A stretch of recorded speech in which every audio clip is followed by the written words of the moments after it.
सभी को आईआईबी की ओर से प्यारा नमस्कार। नीट मॉक टेस्ट में अगर आपका स्कोर 500 बिलो आ रहा है तो ये वीडियो लास्ट तक देखिए। देखो, अगर अभी आपका स्कोर 500 बिलो है तो बेटा इसका मतलब ये नहीं है कि नीट में आपका स्कोर 500 बिलो ही रहने वाला है और 2025 के एग्जाम में जैसा कट ऑफ था वैसा ही इस बार रहने वाला है, ऐसा भी नहीं है। और आपका चयन नीट के स्कोर पे डिपेंड नहीं होता, आपका चयन तो नीट के रैंक के आधार पर निर्भर होता है। अगर हम 2024 और 2025 का नीट का कट ऑफ कंपेयर करके देखेंगे तो काफी अंतर दिखाई देता है।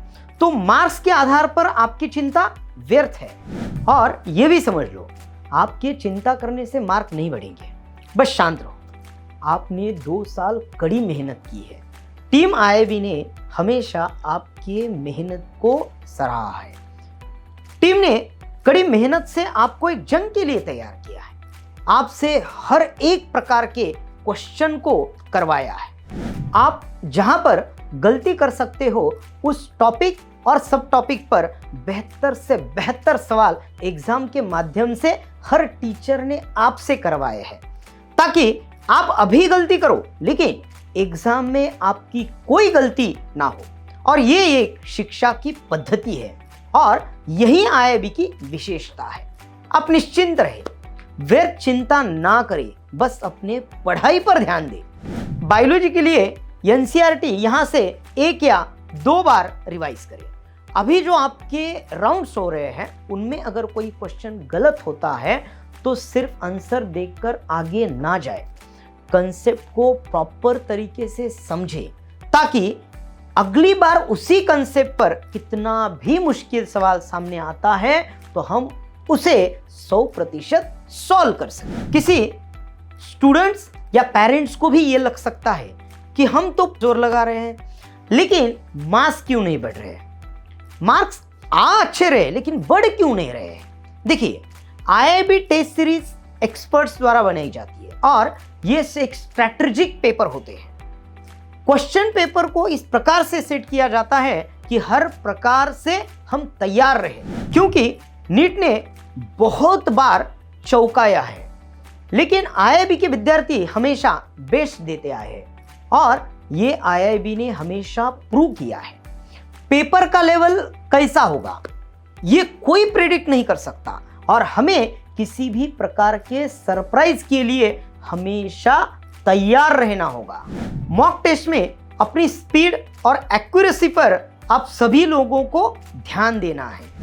एग्जाम में कौन सा क्वेश्चन स्किप करना है, कितने समय तक हम आंसर तक नहीं पहुंचते तो स्किप करना है, it's very important part of exam. तो इस पर जरूर सभी लोग ध्यान दें। Time management and subject sequence आपके हैबिट्स के अनुसार रखें। लास्ट समय में नया कोई भी एक्सपेरिमेंट ना करें।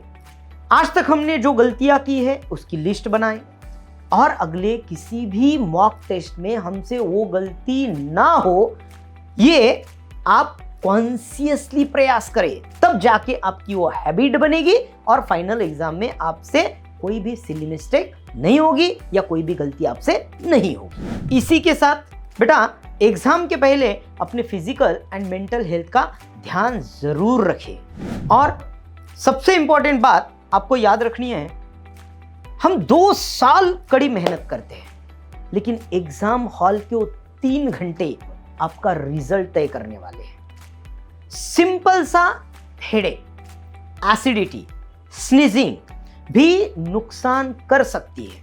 अगर ऐसा होता है तो तुरंत अपने फैमिली फिजिशियन से मिले, उनसे दवाइयों के लिए सजेशन ले। एग्जाम नजदीक आ रहा है, अपना हॉल टिकट समय पर तैयार रखें। पॉसिबल हो तो एक दिन पहले सेंटर पर विजिट करके आए, इससे अगले दिन घबराहट कम होगी। स्टूडेंट्स और पेरेंट्स दोनों से निवेदन है कि बस अब कुछ दिन ही बचे हैं, आपस में प्यार सपोर्ट बनाए रखें, घर का माहौल खुशहाल रखें, जो लास्ट आवर्स में काफी मायने रखता है। लास्ट में मैं इतना ही कहूंगा बेटा, नीट सिर्फ एक एग्जाम है, पूरा जीवन नहीं। जीवन के सफर में बहुत सारे एग्जाम देने बाकी है और मैं आपकी मेहनत को देखकर बोल सकता हूं जीवन के किसी भी एग्जाम में आपके मार्क्स कम ज्यादा हो सकते हैं, लेकिन आप जीवन में कभी फेल नहीं हो सकते। तो इन सारी बातों का ध्यान रखें, व्यर्थ चिंता ना करें, अपने फिजिकल एंड मेंटल हेल्थ को थोड़ा केयर करें। बस बेटा इतना कहूंगा और अपने शब्दों को मैं विराम दूंगा। All the best everyone for NEET 2026। Thank you.